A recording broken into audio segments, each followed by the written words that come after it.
ఆంధ్రప్రదేశ్ రాష్ట్రంలో విశాఖపట్నం హెడ్ క్వార్టర్గా ఈ drugs mafia తయారైంది.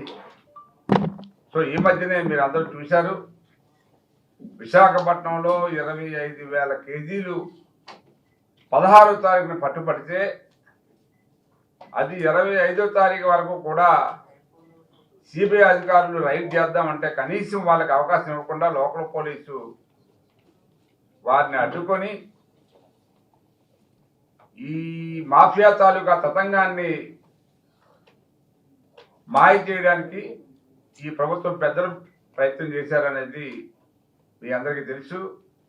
సుమారు 25,000 కేజీలు అంటే జనం కానీ మిగతా పెద్దలు కానీ చెప్పేది ఏంటంటే దాని వాల్యూ సుమారు 50,000 కోట్ల రూపాయలు ఉంటుందనేది. మరి ఎంత ఘోరమైన మరిది ఈ మాఫియా నాకు అర్థం కాలేదు.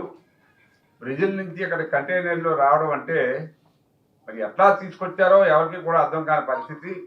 సో దీంట్లో పూర్తిగా ప్రభుత్వం జగన్మోహన్ రెడ్డి గారి హస్తం కూడా ఉందనేది మేము చెప్పక తప్పదు. ఈ విషయాన్ని ప్రజలు గమనించాలి. ముఖ్యంగా ఈవేళ వైజాగ్ విశాఖపట్నం ప్రాంతంలో ఏ కాలేజీలో చూసినా డ్రగ్స్ పిల్లలు అలవాటు చేసుకొని విపరీతమైన ఒత్తిడికి లోనై చదువులు మానేసి తల్లిదండ్రుల దగ్గర డబ్బులు ఎలా కొట్టేయాలని అబద్ధాలు చెప్పి డబ్బు కొట్టేసి ఆ డబ్బు ద్వారా ఈవేళ మరి విద్యార్థులు కానీ యువకులు కానీ ముఖ్యంగా ఈ డ్రగ్స్ కొనుక్కోవడానికి నానా ప్రయత్నాలు చేస్తూ దొంగతనాలు కూడా అక్కడక్కడ ఈ మందుకు అలవాటు పడి డబ్బులు లేనప్పుడు విపరీతమైన ఒత్తిడికి లోనై ఈ దొంగతనాలు చేయడం, ఇది మన మహిళల మెడలో ఉన్న ఈ చైల్డ్ లాక్కి వెళ్ళడం, ఇటువంటి దురాగతాలు మన విశాఖపట్నంలో జరుగుతున్నాయంటే చాలా సిగ్గుచేటు. ఈ ప్రభుత్వం మరి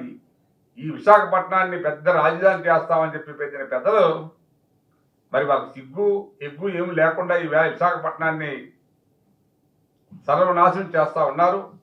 విషయం ఏమిటంటే యాక్చువల్ డైరెక్ట్గా డ్రగ్స్ రూపంలో రావటంలే, దాంట్లో ఏదో ఒక కెమికల్ మిక్స్ చేసి ఒక కెమికల్ లాగా దాన్ని మనం కంటైనర్ ద్వారా కెమికల్ తీసుకొస్తున్నాం అనే పేరుతో రాసి ఆ కెమికల్ని అందులో కొంచెం సపోజ్ కేజీ కొకైన్ కానీ లేకపోతే ఏదైనా ఉందనుకోండి, అందులో ఒక స్మాల్ క్వాంటిటీ ఈ కెమికల్ మిక్స్ చేసుకొని తర్వాత తెచ్చి వేరు చేసుకోవచ్చు అంటుంది. ఆ ప్రాసెస్ కూడా మనకు తెలీదు. అంత ఘోరంగా 25,000 కేజీల్లో మరి కేజీకి 100 గ్రాముల చొప్పున అది మిక్స్ చేసి తెచ్చారట. అది ఎంత నీచమైన మరి కనిపెట్టలేకపోయింది, గవర్నమెంట్ కూడా కనిపెట్టలేకపోయింది. అంటే బ్రెజిల్ నుంచి అక్కడ దాకా వచ్చింది.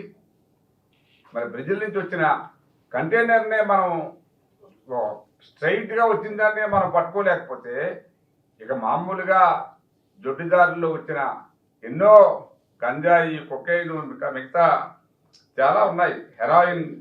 తర్వాత ఇందులో ముఖ్యమైన పాత్ర ఆశా ట్రేడర్స్ అని కాకినాడ ఎమ్మెల్యే చంద్రశేఖర్ రెడ్డి గారి పాత్ర కూడా చాలా ఎక్కువ ఉందని చెప్పి మనకు తెలిసింది.